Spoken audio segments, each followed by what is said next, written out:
Hello guys, तो हम लोग एक्सजी बूस्ट का एल्गोरिथम के बारे में कंटिन्यू करेंगे डिस्कशन। इस वीडियो में देखने वाले हैं एक्सजी बूस्ट रिग्रेसर। यहाँ पे हम लोग एक स्पेसिफिक एग्जांपल लेंगे और देखेंगे कि इस डेटा सेट से हम लोग कैसे इंटरनली डिसीजन ट्री बनाते हैं यूजिंग एक्सजी बूस्ट रिग्रेसर, और कैसे मॉडल को ट्रेन करके उसका प्रेडिक्शन बेसिकली ढूंढते हैं with respect to any new data. ठीक है, तो यहाँ पे जो हमारे पास पर्टिकुलर डेटा सेट है, यहाँ पे हमारे पास तीन फीचर्स है: एक्सपीरियंस, गैप एंड सैलरी। अब हमारा प्रॉब्लम स्टेटमेंट काफ़ी सिंपल है। हमको experience, that is number of years of experience आपके पास कितना है, और करियर गैप है कि नहीं, और ये दो फीचर के बेसिस में हमको डिटरमाइन करना है कि सैलरी कितना है। ठीक है, बहुत ही सिंपल है प्रॉब्लम स्टेटमेंट। मैं फिर से रिपीट कर रहा हूँ, मेरे पास दो इंडिपेंडेंट फीचर्स है, x1 और x2, और ये दोनों फीचर्स को लेके हमको बेसिकली सैलरी प्रेडिक्ट करना है। अब एक्सजीबूस्ट रिग्रेसर में हम लोग पहले बेस मॉडल बनाएंगे, उसके बाद हम लोग डिसीजन ट्रीज बनाएंगे जैसे हम लोग ने क्लासिफिकेशन के केस में किया था, और जो चेंज होगा वो उसमें थोड़ा फॉर्मूला चेंज होगा क्योंकि ये एक रिग्रेशन प्रॉब्लम स्टेटमेंट है। ठीक है, तो चलिए शुरू करते हैं। इसमें जो चीज़ चेंज होने वाला है वो है सिमिलैरिटी वेट। ठीक है, एक्सजीबूस्ट के केस में जो हमारा सिमिलैरिटी वेट होता है, जो प्रॉबेबली एक स्पेसिफिक फीचर से डिसीजन ट्री कंस्ट्रक्ट करने में हमको हेल्प करता है, उसका ही फॉर्मूला चेंज होगा, और इसका formula is nothing but summation of residual whole square divided by, अब यहाँ प्रोबेबिलिटी नहीं यूज होने वाला है। देखिए, प्रोबेबिलिटी पहले हम लोग यहाँ यूज करते थे, राइट, क्लासिफिकेशन के केस में ऐसे यूज कर सकते थे, राइट। अब बट इसमें जो यूज होने वाला है, instead of writing like this, हमारा यहाँ पे जो आने वाला है वैल्यू, जो डिनोमिनेटर में आने वाला है, it is nothing but it is called as number of residuals. ठीक है, अब ये नंबर ऑफ रेसिडुअल्स क्या है, वो सारे चीज़ों के बारे में हम लोग डिस्कशन करेंगे, और वो सारा डिस्कशन हम लोग कंटिन्यू करेंगे। ठीक है, तो मैं इसको थोड़ा राइट साइड में लिख देता हूँ, ये स्पेसिफिक इक्वेशन को। ठीक है, तो सिमिलैरिटी वेट का हम लोग ये फॉर्मूला यूज़ करेंगे। आपको पता है सिमिलैरिटी वेट हम लोग ने क्यों यूज़ किया था पिछले एक्सजीबूस्ट क्लासिफिकेशन में। ठीक है, तो फर्स्ट स्टेप्स के पॉइंट ऑफ व्यू से सोचते हैं हम लोग। अब स्टेप्स ऑब्वियसली सब सेम ही होगा। Number 1, create a base model. ठीक है, तो हम लोग एक बेस मॉडल बना देते हैं। अब इस बार जो बेस मॉडल का आउटपुट होगा, वो बेस मॉडल का आउटपुट बेसिकली कोई भी इनपुट इसमें दे, हम लोगों को इसका आउटपुट मिलेगा जो भी एवरेज है अपने आउटपुट फीचर का, जो वाई वेरिएबल का आउटपुट है, एवरेज है, वही स्पेसिफिक आउटपुट देगा। अब इस केस में जब मैं इसका एवरेज ढूंढता हूँ 40K plus 42K plus 52K plus 60K plus 62K, और इसका एवरेज ढूंढते हैं, तो we are somewhere getting approximately around 51K। ठीक है, तो इसका जो आउटपुट है ये हमेशा हमको 51K देगा with respect to any input data that we give, और कोई भी न्यू डेटा दे तो हम लोगों को फर्स्ट जो बेस मॉडल का बाय डिफॉल्ट आउटपुट होगा वो होगा 51K। अब नेक्स्ट स्टेप में हम लोग क्या करते हैं, यहां से डिसीजन ट्री कंस्ट्रक्ट करते हैं। अब पहली बात तो डिसीजन ट्री के लिए हम लोग ऑब्वियसली यहाँ पे क्या लेंगे, either one of the feature.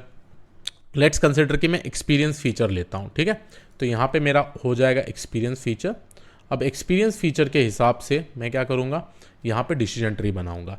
अब आपको पता है कि कंटिन्यूस वैल्यू के केस में डिसीजन ट्री कैसा बनता है, ये ऑब्वियसली सॉर्टेड ऑर्डर में होगा। पहले ये सॉर्ट करेगा, उसके बाद लेस देन हर एक पॉइंट में एक थ्रेशोल्ड बनाएगा। फर्स्ट पॉइंट में 2 को थ्रेशोल्ड करेगा, बाद में 2.5 को थ्रेशोल्ड करेगा, 3 को करेगा, 4 को करेगा, 5 को करेगा, ऐसे करके स्प्लिट्स करेगा, और जो भी सबसे बेस्ट डिसीजन ट्री होगा उसको सेलेक्ट कर लेता है। जैसे मैं आपको एक एग्जांपल बताता हूँ यहाँ वाले केस में। लेट्स से कि मेरा एक्सपीरियंस जो है यहाँ पे फर्स्ट रिकॉर्ड के हिसाब से हम लोग करते हैं लेस देन और इक्वल टू 2 और ग्रेटर देन 2। तो लेस देन और इक्वल टू 2 के केस में आपको पता है कितने रिकॉर्ड्स आएंगे, तो अगर आप अपने डेटा सेट में देखेंगे लेस देन और इक्वल टू 2 एक ही रिकॉर्ड है ना, जो 40K के साथ अपने आप आता है। अब ये 40K से पहली बात तो हमको पता है बेस मॉडल 51K है, तो फर्स्ट ऑफ ऑल हम कैलकुलेट करेंगे रेसिडुअल 1, R1 कैलकुलेट करने क्या करेंगे हम लोग, 40K माइनस 51K, है ना। तो यहाँ पे हमारा कितना आएगा, -9K, है ना। तो यहाँ पे हमारा सॉरी नॉट -9K, -11K।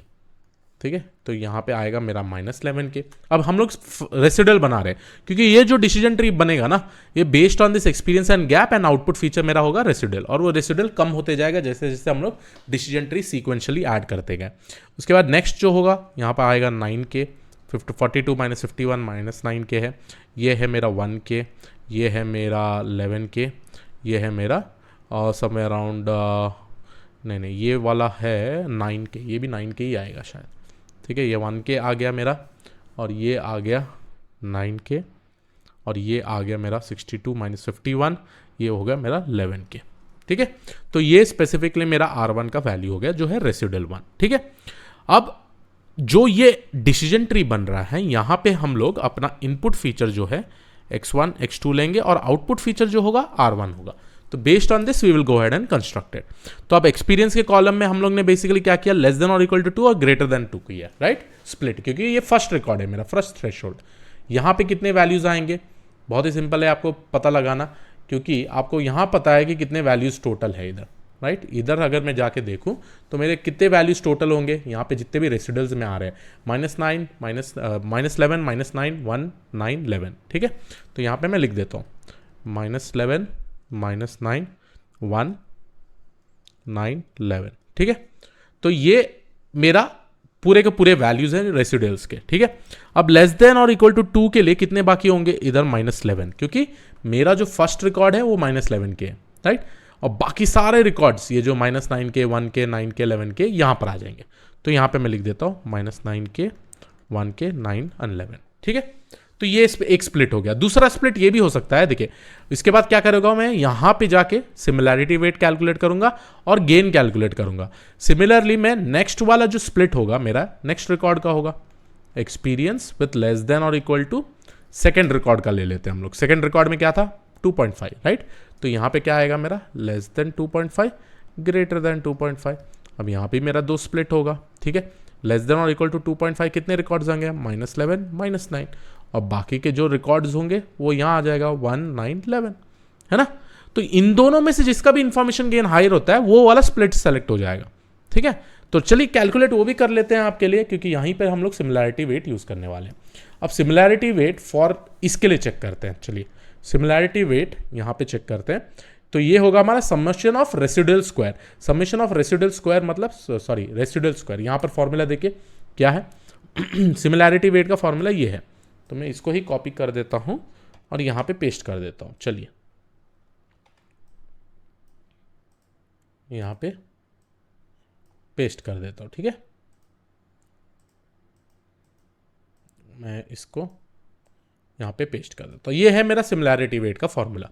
अब क्या होगा इस केस में, ये वाले नोड का अगर मेरे को ढूंढना है तो ये आ जाएगा मेरा 121। 11 square is nothing but 121। Number of residuals कितना है, नंबर ऑफ रेसिडुअल्स आप देख सकते हैं 1 है। बट इसके अलावा हम एक लैम्डा पैरामीटर भी यूज करेंगे। ठीक है, ये एक हाइपर पैरामीटर होता है जस्ट टू मेक श्योर कि आपको ये सिमिलैरिटी वेट डायरेक्टली 1 रिकॉर्ड के लिए इतना ही है, इतना ना मिले। तो यहाँ 1 + 1 कर देंगे हम लोग। लेट्स कंसिडर कि मैं लैम्डा का वैल्यू अभी फिलवक्त के लिए 1 कंसिडर कर रहा हूँ। तो 121 डिवाइड बाई 2 कितना होगा, it will be somewhere around 65.5। तो यहाँ का जो सिमिलैरिटी वेट है वो 65.5 है। ठीक है, बहुत ही सिंपल तरीके से। अब सिमिलरली सेकंड वाले का भी मैं कंप्यूट करूंगा। तो यहाँ पे देखिए ये सेकंड वाला जो है similarity weight for the right child, यहाँ पे है क्या है, यहाँ पे 81 + 1 नहीं सॉरी, तो मैं यहाँ पे -9 + 1 + 9 + 11। ठीक है, divided by number of residuals कितने हैं 4 है, तो 4 + 1 आएगा मेरा 5। ठीक है, तो यहाँ पे जब मैं कट करूंगा ये दोनों कट कर दूंगा तो 12/5 हो जाएगा, राइट। तो आप यहाँ देख सकते हैं 12/5 है मेरे पास, है ना। तो 12/5 sorry this will be whole square, है ना, होल स्क्वायर करना पड़ता है हम लोगों को। तो यहाँ पे कितना आएगा 144/5। 144/5 इज नथिंग बट 28.5। तो सिमिलैरिटी वेट यहाँ का इज नथिंग बट 28.5। ठीक है, ये हो गया आपका। अब आप क्या करेंगे, इसके बाद आप जाके सिंपल तरीके से कैलकुलेट गेन करेंगे।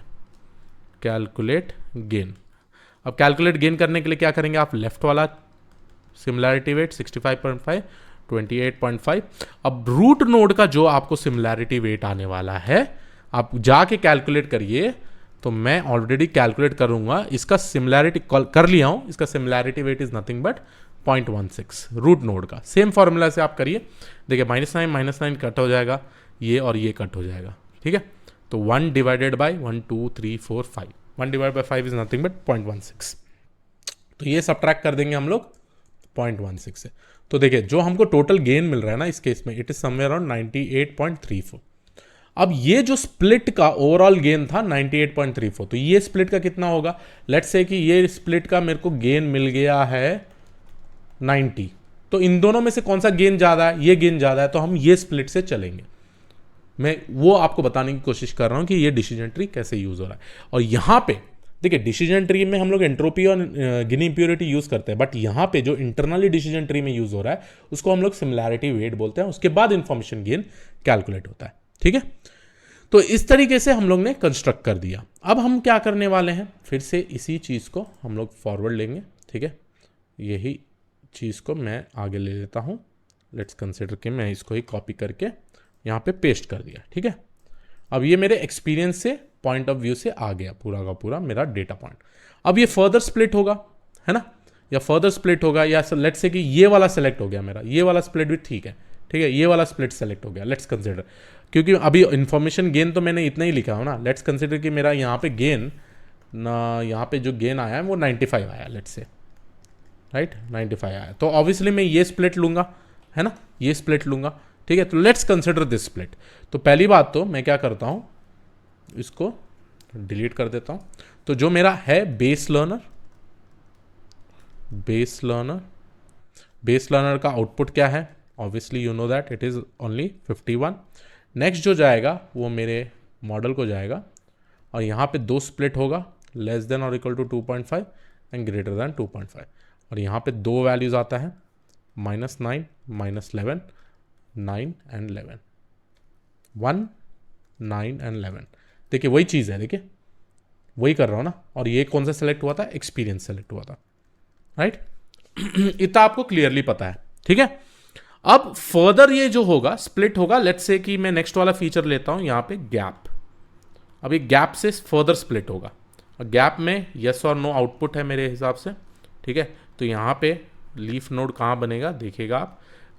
अगर गैप है तो प्रॉबेबली यहाँ पे आता है आपका 11, नहीं तो आता है आपका 1,9, ठीक है, दो आउटपुट्स। अब देखिए कोई भी नया टेस्ट डेटा का कैसे आउटपुट निकलता है। लेट्स कंसिडर कि मेरा टेस्ट डेटा बहुत ही सिंपल तरीके से एक टेस्ट डेटा है, और वो टेस्ट डेटा का मैं कंप्यूट कर रहा हूँ, ठीक है। लेट्स से कि मेरा टेस्ट डेटा कुछ इस तरीके का है, न्यू टेस्ट डेटा, कि मेरा जो एक्सपीरियंस है वो लेस देन और इक्वल टू 2.5 है। लेट्स से दैट मेरा एक्सपीरियंस है 2.1, ठीक है। और यहाँ पे मैं स्पेसिफिकली बोल रहा हूँ नेक्स्ट वाला चीज़ गैप में है यस। तो इसका आउटपुट क्या होना चाहिए? देखिए, तो फर्स्ट स्टेज इधर जाएगा, लेस देन और इक्वल टू 2.5 है, राइट, 2.1। तो इसका ये वाले लीफ नोड में आ रहा है। अब इसका क्या आउटपुट होगा?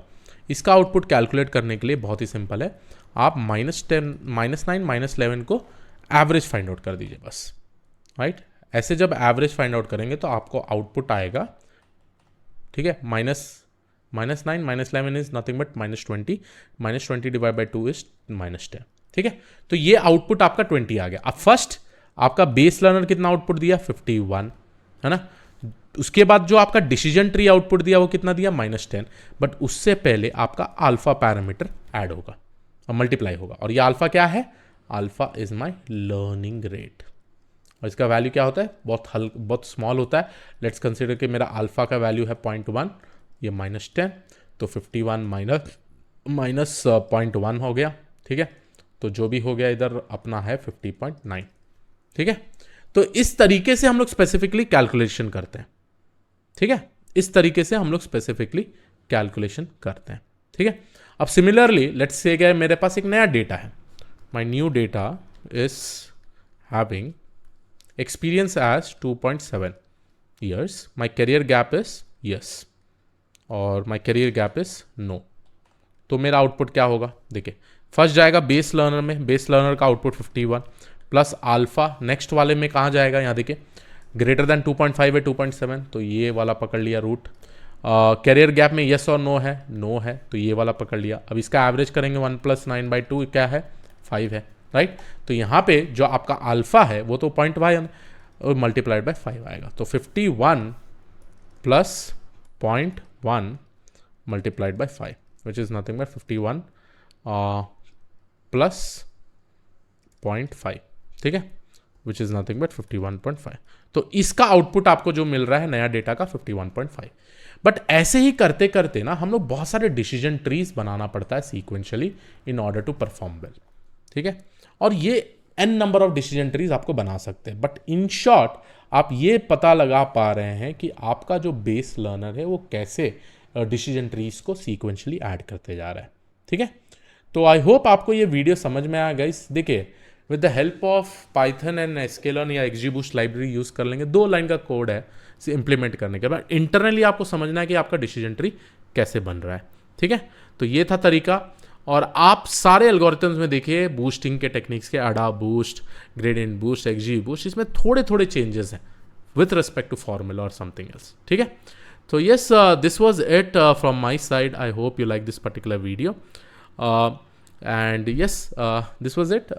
जैसे मैंने बोला ना, इसके बाद हम लोग जो ये आउटपुट ला रहे हैं ना 51.5, 50.9, ये मेरा वाई वाले आउटपुट होंगे। देखो यहाँ पे होंगे, तो यहाँ पे हो सकता है मेरा 51.5 आ गया, यहाँ पे हो सकता है 40.5 आ गया, यहाँ पे हो सकता है 35.6 आ गया।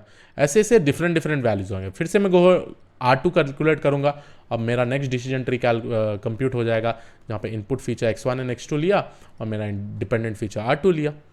तो ऐसे करते करते करते मैं बहुत सारे मॉडल सीक्वेंशियली ऐड करूँगा, और जब मैं ये मॉडल को कंबाइन कर दूँ, ये सब बन जाते हैं स्ट्रॉन्ग लर्नर्स, ठीक है। तो आई होप आपको ये वीडियो समझ में आ गया, आपको अच्छे से समझ में आ गया। This was it from my side. I will see you all in the next video. Thank you.